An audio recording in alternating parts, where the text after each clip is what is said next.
Do the rich people cringe and say, don't tell them that, Rob? Yes. Don't tell people what you know. Right. Keep them poor.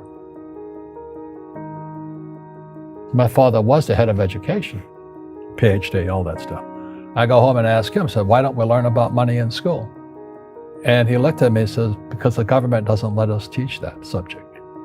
The government tells us what we can teach and what we can't teach. And I thought that was strange. And I said, but aren't we going to school to learn about money? He says, no, your job is to get a job. I said, but you get a job to earn money.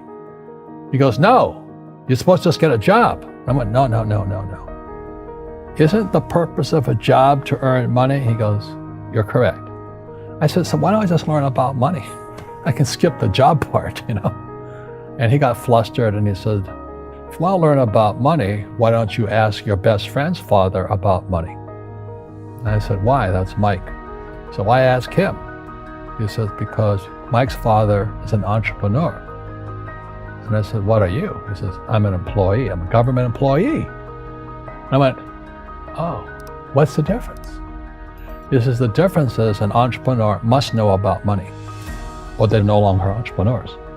And he says an employee doesn't have to know anything about money, because the government will take care of them, the company will take care of them. So I'm all confused. But I took my dad's advice and I trundled over to Mike's father's office and knocked on his door and I said, hey, I'm here, 9 years old. Teach me about money. He says, beat it, kid, But that's where the story of Rich Dad, Poor Dad started. And finally, through persistence, my rich dad started teaching me about money on one condition. And that condition was he would never pay me. He says, the moment I pay you, you think like an employee. He says, that's the trap. Entrepreneurs work for free. And now I'm 9 years old, my head's going cracking in half. He says, you never want a paycheck. You understand that, kid? I said, okay, I got it. And he says, well, how do I make money? He says, that's what entrepreneurs figure out. It's like, so how do I learn about money? So he would just break out a Monopoly game board. So I would work for free. I'd pick up cigarette butts and get hotels and restaurants, and I would clean and do menial tasks. And as I got older, I started getting into office work and marketing and accounting, and I was an apprentice basically, but I always worked for free. And he would teach me about money, but the way he taught me about money was playing Monopoly. And finally one day I got upset. I said, well, when are you going to teach me about money? He says, what do you think we're doing? We're playing Monopoly. He goes, no. What do you think we're doing? We're playing Monopoly. He says, what do you think we're doing? So I don't know. I'm teaching you about money. And then that's when, you have one greenhouse. He says, there's many formulas for great success in money. There's thousands of them, but one of the best ones found on the game of Monopoly. It still is today. 4 greenhouses, 1 red hotel. I said, what? He says, one of the greatest ways to acquire great wealth is playing Monopoly in real life. 4 greenhouses, 1 red hotel. But is that all there is? He goes, that's it. And he says, what do you think I'm doing? And I went, I don't know. So then he took me out and he showed me his greenhouses.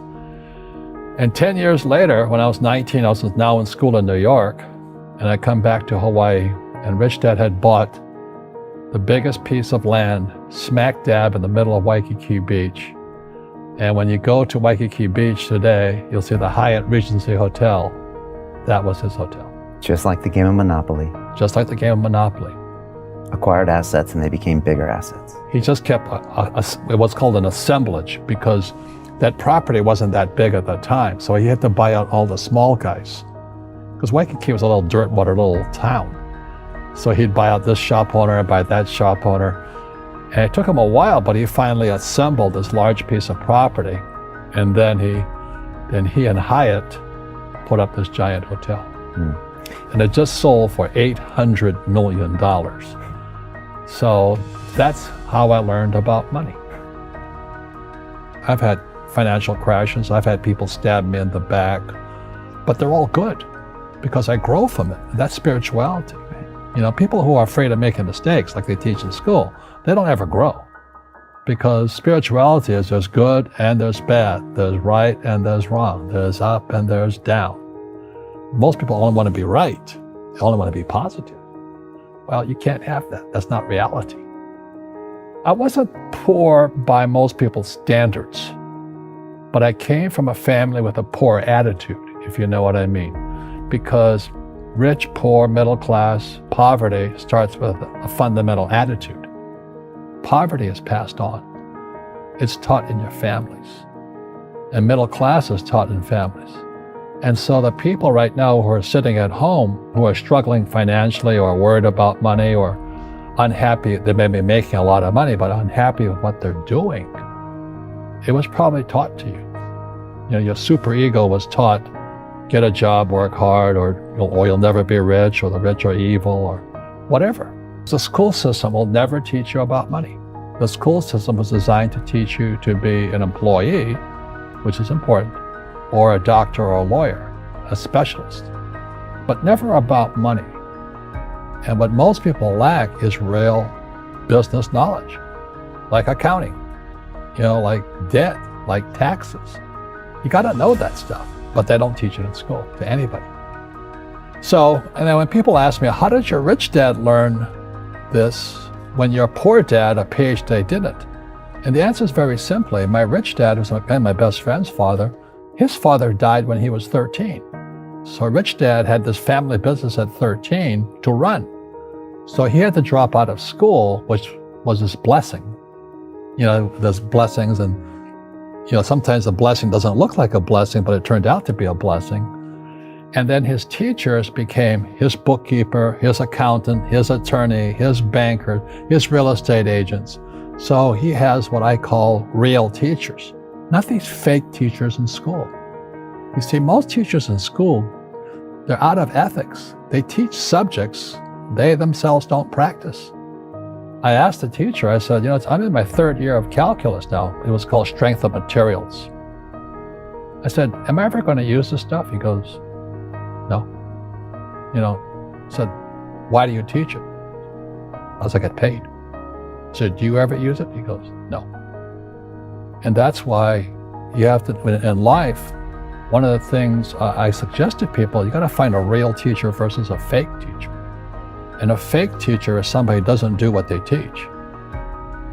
And a real teacher is doing what they teach every day. So my accountants, my attorneys, they're in it every single day. That's how I learn, because every day I'm solving problems in my business. So I have accountants and attorneys and bankers and all these people on speed dial because I'm solving problems with my team. I see you giving this knowledge out, and yeah. Do the rich people cringe and say, don't tell them that, Rob? Yes. Don't tell people what you know. Right. Keep them poor. But, unfortunately, the poor, as was in the Bible, I'm not real religious, the poor will always be amongst us because it starts up here. Right. It's that fear mentality. It's in their words, and the words become flesh. Again, I'm not really religious. I flunked out of Sunday school also. But when they say I can't afford it or I can't do that, they go down. They become what they say. My PhD dad, he says, what do you think I am, made of money? I can't afford that. And my rich dad would say, that's why he's poor. Poor people say, I can't afford it, I can't do that, I don't have time. Because this is an escape.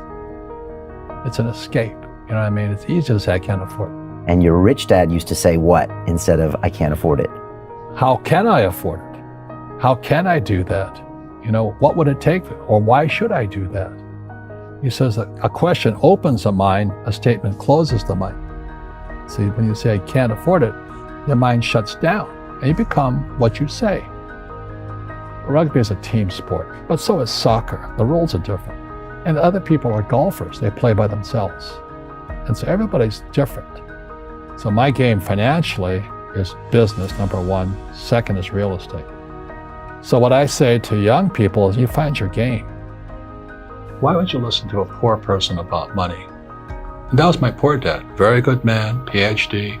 But he always says, go to school, get a job, work hard, pay taxes, get out of debt, and invest in the stock market.